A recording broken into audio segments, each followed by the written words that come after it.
Muitos agricultores têm adotado o controle biológico para o combate de pragas e doenças na lavoura. De olho nesse mercado, o grupo Essere, dono da marca Bionat, investiu 30 milhões de reais em uma nova fábrica no interior de São Paulo. Sobre isso, a gente conversa hoje com o Aleph Borges, que é coordenador de desenvolvimento e pesquisa da empresa. Seja bem-vindo, Aleph. A gente que agradece o convite. Obrigado, meu. Antes de começar a nossa conversa, eu lembro que todas as sextas-feiras, a partir das 7h30 da noite, o JR Agro fica disponível nas plataformas digitais da Record TV e também em formato podcast. Aleph, para começar aqui, eu queria que você explicasse o que é o controle biológico. Joia, Romeu. Acho que é uma boa forma de a gente fazer uma introdução. O controle biológico ele é bastante antigo, especialmente quando a gente fala de agentes macrobiológicos, né? E macro realmente porque há uma divisão entre macrobiológicos e microbiológicos, pelo tamanho dos organismos que realmente são usados, né? Então, em macrobiológicos, nós podemos falar de vespas parasitoides, ácaros predadores, são organismos maiores, insetos e ácaros, né? Vistos a olho nu. Mas o grande mercado, o grande faturamento hoje, na verdade, é com os micro. E é aí que a Bionat se insere, num mercado onde microbiológicos são produtos à base de fungos, bactérias, vírus, usados no controle de pragas e também doenças agrícolas. Nada mais é do que a gente fazer o quê?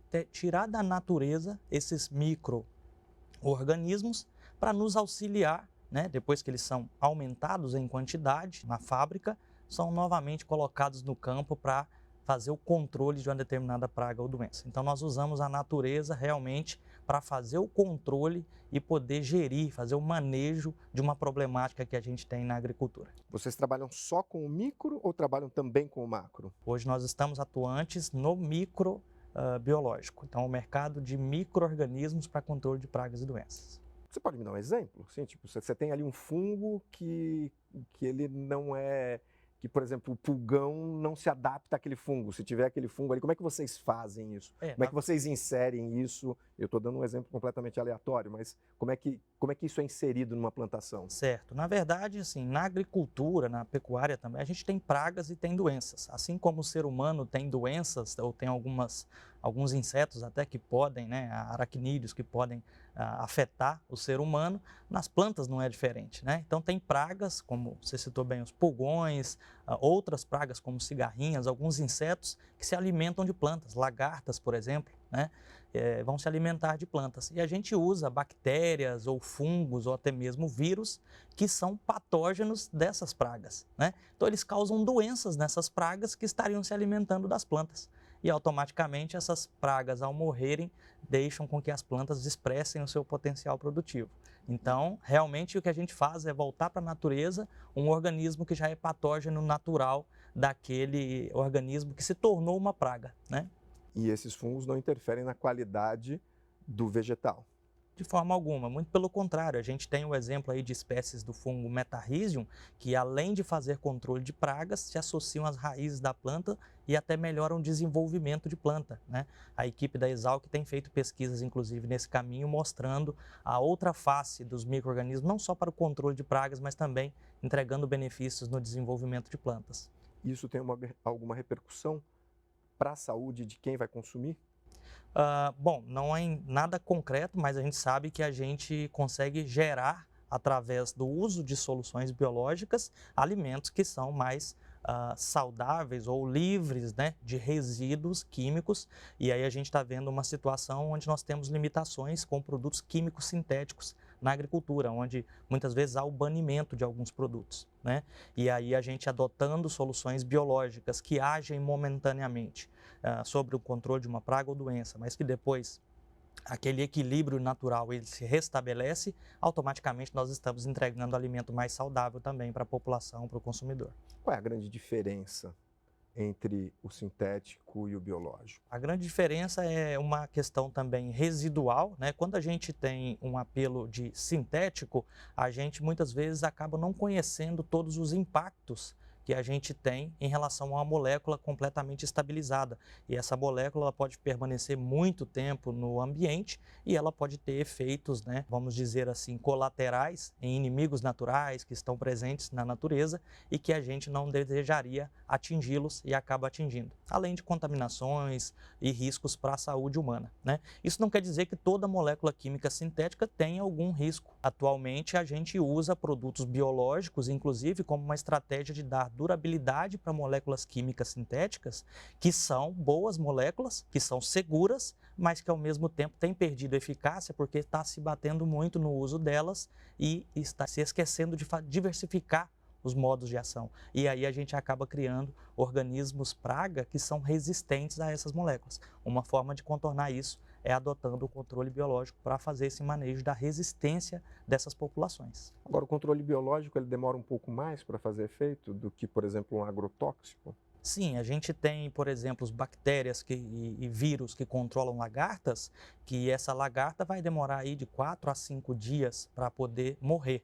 Mas o efeito do produto que a gente deseja, que é fazer com que a lagarta pare de se alimentar das folhas, ele vai ocorrer já às 48 horas após a aplicação, ela deixa de se alimentar, né?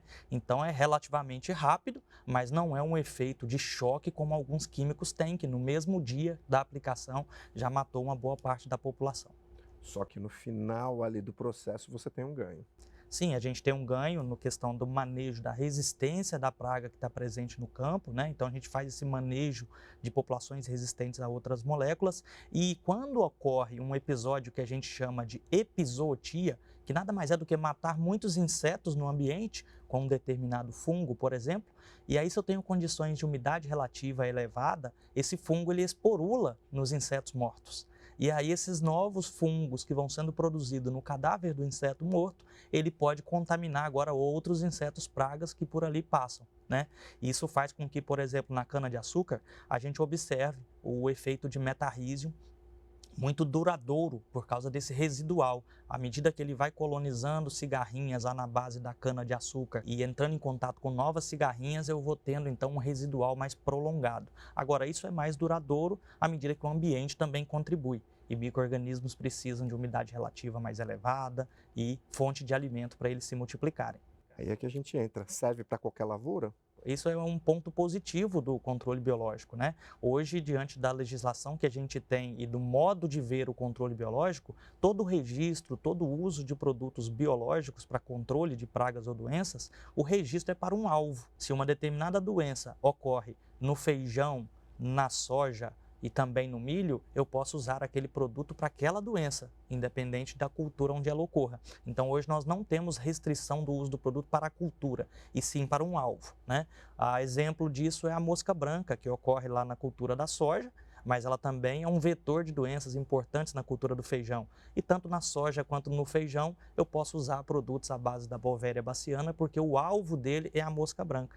Então, quando eu aplico, eu quero atingir a mosca branca, independente se ela está na soja ou no feijão.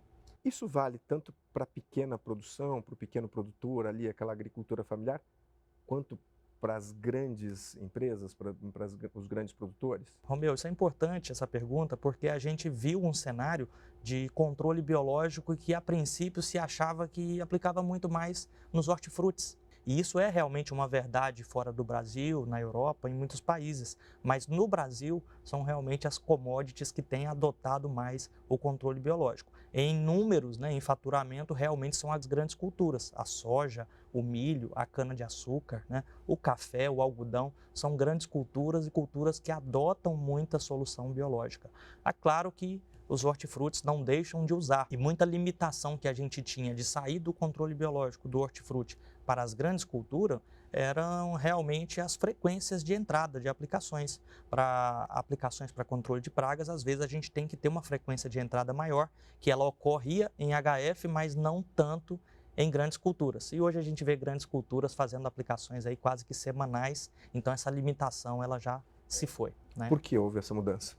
Essa mudança diante dos desafios que a gente tem. Um dos exemplos é a cultura do milho, que tem uma praga que transmite uma doença. Então, a cigarrinha na cultura do milho, ela nos últimos anos tem se espalhado pelo Brasil e ela tem causado sérios problemas porque ela transmite uma doença na cultura que só vai se manifestar lá no reprodutivo dessa cultura. Então, lá já é tarde para fazer qualquer manejo dessa doença. Eu preciso fazer o manejo do vetor no início do ciclo de cultivo, né? E muitos produtos químicos acabam não entregando uma boa resposta de controle desse alvo. E aí, quando a gente começou a adotar controle biológico associado ao químico, nós elevamos a eficiência de controle dessa praga e nisso a gente ganha também em adoção. Então, uma grande cultura, grandes áreas plantadas de milho, de soja, tem adotado o controle biológico realmente por causa desse aumento de eficiência no controle de determinadas problemáticas aí nas culturas. Antes de começar as gravações, inclusive, você me corrigiu aqui que eu estava falando dessa coisa de que os agricultores estariam substituindo, né, os agrotóxicos pelo controle biológico e na realidade eles estão aliando. Como é que é isso? Bom, Rubel, na verdade, todos esses produtos, seja ele biológico ou químico sintético, eles se encaixam na legislação de agrotóxicos no Brasil, né? Então, todos passam por registro onde o MAPA, a Anvisa e o IBAMA acabam analisando todos esses produtos para poder gerar o registro para um determinado alvo. O que a gente está vendo acontecer alguns cenários realmente há uma substituição pelo biológico e outros não, né? Pragas de difícil controle, a gente citou o exemplo aqui da cigarrinha do milho, que transmite os enfesamentos na cultura do milho, né? Lá no feijão, a mosca branca transmite também viroses importantes na cultura do feijão, que limitam muito a produtividade. E esses alvos que transmitem doenças, insetos que transmitem doenças, são alvos que a gente chama de difícil controle. E aí nós temos hoje trabalhado a associação de soluções químicas sintéticas que são efetivas, aquelas que a gente quer manter a durabilidade de uso das soluções no campo, junto aos biológicos, para que a gente aumente a eficácia de controle dessas pragas, né? Se elas são de difícil controle, muitas vezes eu preciso juntar soluções para entregar uma eficiência maior. Por outro lado, se a gente olhar o mercado de nematicidas, nas últimas 8 safras nós tivemos aí um múltiplo de 10 vezes de crescimento no mercado de nematicidas como um todo. Mas 75% desse faturamento ele foi com nematicidas biológicos. Então, nesse cenário de controle de nematóides em diversas culturas, nós temos realmente um cenário de substituição, onde as grandes empresas, assim como as empresas mais novas no mercado, têm investido muito. Bionematicidas é o segmento, né, do controle biológico que mais fatura hoje, nesse mundo de controle biológico, e porque realmente ele tem substituído as soluções químicas no manejo de nematóides. Como é que o que você percebe desse crescimento? Assim, qual o motivo desse crescimento no controle biológico? A primeira coisa que a gente cita é a exigência do consumidor por um produto livre de resíduos que possa ser nocivo à nossa saúde. Então, o consumidor ele quer comprar melhor, ele quer um alimento saudável, ele quer uma agricultura sustentável, né? Com a exigência da ponta, que é o consumidor, o agricultor também quer fazer melhor. Ele quer um sistema com maior sustentabilidade, ele quer contar com a natureza novamente trabalhando em prol e com ele, não agredir a natureza, né? Então nós, enquanto país, enquanto Brasil, temos uma responsabilidade muito grande e o nosso propósito, né, enquanto grupo, série, é de ajudar o produtor a alimentar o mundo. Tá? Nós temos uma responsabilidade muito grande nisso enquanto Brasil e a exigência que o consumidor faz, ela passa pelo produtor e ela chega até nós, que produzimos soluções, trazemos inovação para justamente entregarmos com responsabilidade algo que possa realmente ajudar o produtor a alimentar esse mundo. Essa nova fábrica que está no interior de São Paulo, ela está em qual cidade especificamente? Está no município de Olímpia, todo o nosso complexo fabril do grupo fica no município de Olímpia, né? Muito próximo a São José do Rio Preto, onde é o nosso centro de serviço compartilhado. Que tipo de produtos vocês estão desenvolvendo, os principais? Bom, hoje nós temos um portfólio completo de soluções biológicas dentro dos 4 segmentos de controle biológico que a gente atua. Então, nós temos produtos do segmento de inoculantes, que promovem o crescimento de plantas, nutrem plantas, né, e solubilizam nutrientes. Nós temos os bionematicidas, que eu acabei de dizer para você que domina realmente esse mercado de biológicos hoje, tá? Nós temos bioinseticidas e nós temos também biofungicidas. Então nós trabalhamos em todos os segmentos existentes hoje no controle biológico e, é claro, como eu sou da parte de pesquisa e desenvolvimento, eu não poderia deixar de dizer que nós temos mais de 15 produtos codificados em pipeline para lançar aí nos próximos anos. Pensando em custos, se for comparar um produto sintético com biológico, qual é a diferença de custo para o agricultor? Olha, Romeu, isso é interessante porque no passado tinha-se uma crença de que o controle biológico é mais caro do que o químico. E isso andou atrapalhando um pouco a adoção, porque lá atrás algumas vezes era verdade, outras não, tá? Mas nós temos diferentes situações. Acabei de citar o caso dos nematicidas. Hoje nós temos nematicidas biológicos mais baratos do que nematicidas químicos, né? Sem contar na eficiência que eles entregam, que é superior. Quando a gente fala de bioinseticidas, no controle de lagartas, por exemplo, eu já me deparei com situações onde o produtor que não fez um bom manejo integrado, um monitoramento da praga, ele acaba usando um produto num determinado momento químico sintético, que apenas uma aplicação ela já custa 3 aplicações de um produto biológico que ele poderia ter feito na hora certinha, lá desde o início da infestação da praga. E essa frequência de aplicação era importante não só para o biológico, mas ela também era importante para o químico que ele esqueceu, deixou de fazer, e agora ele gasta muito dinheiro para fazer na hora errada e tentar apagar o fogo, mas acaba sendo tarde demais. Então, realmente, o produto biológico ele chega num momento onde a gente tem que entregar mais do que uma solução, né? Mais do que produto, na verdade. É solução completa, é produto com muita informação e posicionamento assertivo. E é dessa forma que a Bionat vem para o mercado. Uma forma de agregar valor ao produto, pensando nessa questão da sustentabilidade, que hoje é uma exigência do mercado, principalmente internacional? Com certeza, tem sido bem visto, a gente consegue agregar valor, mas ao mesmo tempo entregar a solução que em primeiro lugar tem que ser eficiente. Tá? Então essa solução só vai ser uma solução se ela realmente resolve problemas. Né?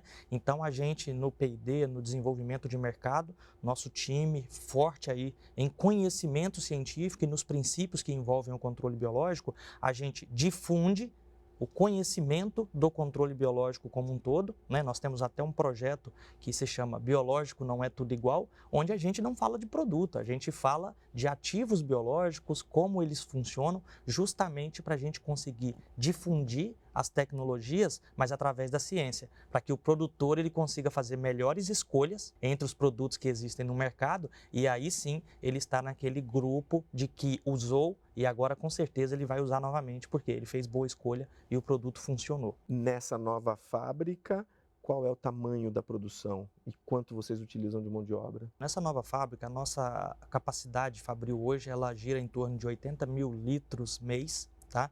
E ela está preparada já para atender mais de 10 milhões de hectares com produtos à base de bactérias. É uma fábrica para a produção de produtos de origem bacteriana. Né? E nesse segmento nós temos alguns produtos que é bionematicida, inoculante e um bioinseticida. Então tem 3 segmentos que serão produzidos aí nessa fábrica, inclusive alguns lançamentos da Bionat. Mão de obra? Mão de obra, nós estamos falando aí no complexo fabril da Bionat, em torno de 50 profissionais. Né? A maior parte desses profissionais estão voltados para a fábrica de fungos, porque é uma fábrica que, com fermentação sólida, exige um pouco mais de mão de obra, enquanto que nessa fábrica que nós investimos agora de bactérias, nós temos processos mais automatizados, de última geração, equipamentos realmente sofisticados para a gente conseguir trabalhar com mais qualidade, com mais asepsia e poder entregar um produto de alto nível de pureza e qualidade para o cliente. Como é o mercado para o controle biológico hoje no Brasil? Romeu, é um mercado crescente, é um mercado que cresce numa taxa muito superior ao que a gente vê em âmbito global. Então nós estamos falando aí de algo em torno de 15% em nível mundial, mas no Brasil nós estamos acima de 50%, com saltos até de 70% aí dependendo do ano que a gente olhar de crescimento. Então nós saímos de um mercado que até ontem ele representava 1% do que a gente tem de faturamento em relação a defensivos químicos e hoje nós já chegamos a 4%, indo para 5% de controle biológico, né? Soluções biológicas dentro desse mercado de defensivos químicos. Você acha que é possível chegar ao mesmo patamar? Claro que num futuro não muito próximo, mas é possível chegar a igualar? Bom, Romeu, se a gente falar em números, né, absolutos, nós estamos falando que nesse ano de 2023 nós temos uma previsão aí de 3,5 bilhões de reais, tá? E daqui a pouquinho é 2030 e a previsão é de 17 bi. Então, o crescimento realmente é muito acelerado no Brasil para a adoção de soluções biológicas. Vai ficar muito mais representativo. Já já nós vamos estar falando de 20% do mercado de defensivos com biológicos, sim. Do que depende esse crescimento? Pesquisa, investimento? Muita pesquisa, sim, muito investimento, né? Nós temos hoje muitas soluções, mas ainda são poucos os micro-organismos que estão nessas soluções, são poucas espécies, tá? E a gente precisa evoluir muito em adoção. E essa adoção passa por aquele programa que eu falei para você, de fazer campanhas, de difundir conhecimento sobre as soluções biológicas e como elas devem ser usadas. Ainda há muitos equívocos sendo cometidos no posicionamento dos produtos. Hoje o produtor ele quer a facilidade de poder misturar tudo no mesmo tanque e aplicar, mas com biológico a gente tem que conhecer sobre compatibilidade, né? E a gente tem muito a evoluir, inclusive em metodologias de testes de compatibilidade entre um produto químico e um biológico. E essa responsabilidade ela é do fornecedor, ela é da empresa construir a informação para o seu cliente. Então nós já estamos nesse caminho e a gente entrega essa informação de maneira customizada para o nosso cliente. A informação de que, olha, você vai usar esse produto químico, então vem cá, eu vou testar, vou decidir, vou ver pela minha metodologia se há condição de misturar na mesma calda e aí eu te dou o ok ou não. Qual é o futuro do controle biológico? Bom, a gente está falando de crescer em adoção e muita coisa a gente precisa apresentar ainda para a agricultura. Então nós somos um grupo muito inovador nesse sentido, de trazer soluções realmente que sejam inovadoras.